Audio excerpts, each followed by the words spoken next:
पूरे देश में मकर संक्रांति को कहीं पोंगल के नाम से तो कहीं लोहड़ी के नाम से अलग अलग नामों से मनाया जाता है। भारतवासियों की जो कि एक धर्म संस्कृति का देश है, तो त्यौहार मनाने में कभी भी उनके उत्साह में कमी नहीं आई है।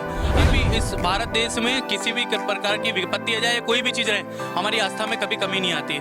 मैंने यहाँ पे था, उसके हिसाब से तो अभी बहुत अच्छा है, यहाँ पे बन गया है बहुत जी यहाँ है, तब से बहुत सब कुछ बदल चुका है लगभग सभी। भारतीय संस्कृति, उसकी परंपरा, उसके तमाम अलौकिक रंग हमारे सनातन धर्म में खास तौर से हमारे त्योहारों में दिखाई देते हैं।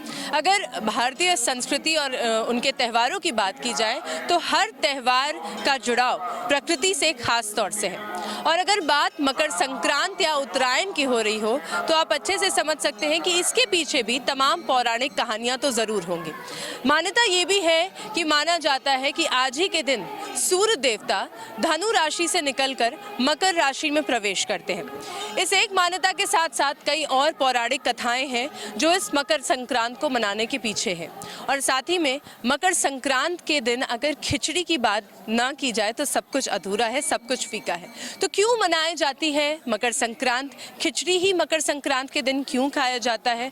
और 14 और 15 जनवरी को क्यों मनाई जाती है मकर संक्रांत? और इसमें गोरखनाथ बाबा का यानी कि गोरक्षनाथ मंदिर का इसमें क्या रूपरेखा रही, इस पूरी कहानी को आप जानेंगे इस रिपोर्ट में।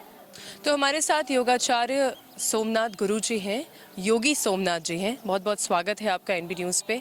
आपसे जानना चाहेंगे कि अगर गोरखनाथ मंदिर की बात की जाए तो कहा जाता है कि खिचड़ी चढ़ाने की या खिचड़ी खाने की शुरुआत यहीं से हुई। इसके पीछे क्या पौराणिक कथा है, ये आपसे जानना चाहूँगा। सबसे पहले आप सभी का गोरखनाथ मंदिर परिसर में आपका खिचड़ी मेले के अवसर पर मैं आपका स्वागत करना चाहूँगा और आप सभी आपके दर्शकों को प्रणाम करना चाहता हूँ।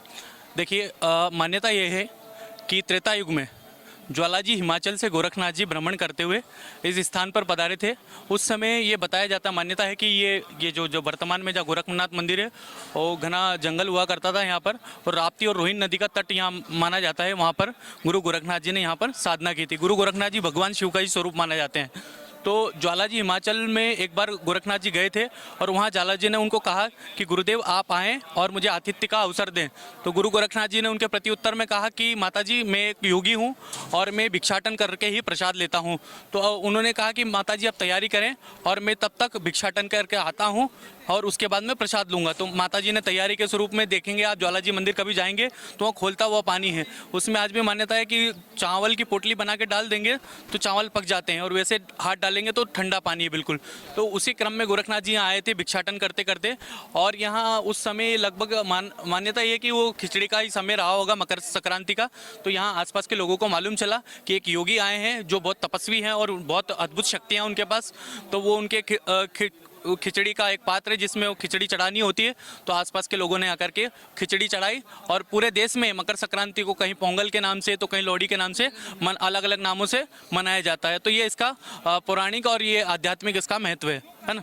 और बताएं। और ये आपसे जानना चाहूँगी कि जैसे दिन प्रतिदिन हम अगर देखें तो लोगों की आस्था इस त्यौहार में जिस तरह से बढ़ रही है, क्योंकि शुरुआत से हमने देखा है इस त्यौहार के प्रति, क्योंकि साल का अगर सनातन धर्म के हिसाब से देखें तब तो ये साल का पहला त्यौहार नहीं है, लेकिन अगर अंग्रेज़ी कैलेंडर के माध्यम से देखें तो हमारे लिए एक साल का पहला त्यौहार है। आज के दौर में किस तरीके से श्रद्धालु इसमें हिस्सा लेते हैं और आप लोगों का जो ये पूरा, मैं देखती हूँ पूरा सेटअप है, सारा मैनेजमेंट है, ये किस तरीके से आप लोग करते हैं? देखिए मैम, इस मंदिर को आप देखेंगे तो त्रेता युग का स्थान है। यहाँ गोरखनाथ जी की साधना स्थली है। और आप देखेंगे कि कोरोना के दौरान भी हम भारतवासियों की जो कि एक धर्म संस्कृति का देश है, तो त्यौहार मनाने में कभी भी उनके उत्साह में कमी नहीं आई है ना। और गोरखनाथ मंदिर जो पूर्वांचल में लगभग 12-15 जिलों में पहले से ही, आज महाराज जी के मुख्यमंत्री होने के कारण लोगों की इस मंदिर में आस्था और जिज्ञासावश भी कई लोग आते हैं, और आस्था से भी 12-15 जिलों के लोग पहले से ही यहाँ खिचड़ी चढ़ाने आते हैं। और ये पौराणिक जगह है ना।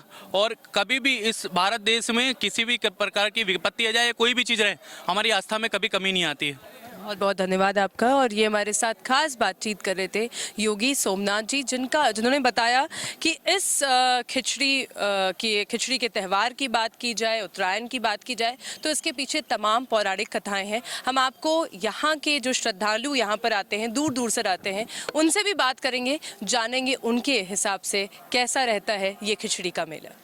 मेरा नाम चंद्रशेखर पांडे है और महाराज जी से आस्था जुड़ी हुई है। और दूर दराज से लोग यहाँ बड़े हर्ष उल्लास के साथ बाबा गोरखनाथ जी को खिचड़ी चढ़ाते हैं। के लिए कोई गाना अगर आप सुनाना चाहें। देखिए, महाराज जी का ऐसी लहर है, आज पूरी दुनिया में महाराज जी का जय जयकार हो रहा है। हर राज्य में महाराज जी का मांग हो रहा है कि मुख्यमंत्री ऐसा चाहिए, नारी सुरक्षा, बच्चों को शिक्षा और राशन और 4 लेन एम्स, शुगर मिल, फर्टिलाइजर, 24 घंटा बिजली, हर मनुष्य सुरक्षा का माहौल में, सुरक्षा के माहौल में जी रहा है। ये महाराज जी का असीम कृपा है। खिचड़ी मेले में आपको देखिए लोगों की जो श्रद्धा और आस्था होती है वो कुछ ऐसी है कि लोग यहाँ पे न सिर्फ शहर के आसपास बल्कि अलग अलग प्रदेशों से आते हैं, अलग अलग ज़िलों से आते हैं। और हमारे साथ इस समय सूरत से आए हुए एक श्रद्धालु हैं। क्या नाम है आपका? अजीत शुक्ला नाम है। अजीत नाम है। जी। कितने सालों से आप यहाँ पे आए हैं? काफ़ी सालों से आ रहे हैं यहाँ पे। काफी सालों हाँ जी। तो मतलब खिचड़ी यहीं आकर मनाते हैं या अपने घर पे ही रहते नहीं, कभी महाकाल भी, उज्जैन भी जाते हैं, कभी कभी यहाँ भी आते हैं। हैं? अच्छा, जी। यहाँ पे आते हैं। और आपकी क्या श्रद्धा और आस्था है अगर गोरखनाथ मंदिर को लेके कहीं जाए? खासकर तो यहाँ योगी जी के हिसाब से भी जो यहाँ का पर्यावरण है, जो भी यहाँ का मतलब जो यहाँ पे विकास हुआ है, जो पहले यहाँ पे था उसके हिसाब से तो अभी बहुत अच्छा है, यहाँ पे बन गया है, बहुत व्यवस्था की गई है। इतना पहले इतना व्यवस्था नहीं होता था, अभी काफ़ी व्यवस्था यहाँ पे की गई है योगी राज के हिसाब से। अच्छा, आपको लगता है कि काफ़ी व्यवस्था है? हाँ, काफ़ी व्यवस्था हो गई है। कितने दिन हुए आपको? अभी तो हमको यहाँ 2-3 दिन हुआ है। हम प्रयागराज में पहले गए थे, फिर प्रयागराज से यहाँ पे आए हैं। तो पूरा भ्रमण करते हुए? जी जी जी।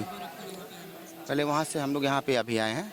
यहाँ पे हम लोग रुकेंगे अभी एक दिन आज, उसके बाद हम लोग फिर कल प्रयागराज जाएंगे, फिर वहाँ से गुजरात निकल जाएंगे। अपने परिवार के साथ आप यहाँ पे हैं?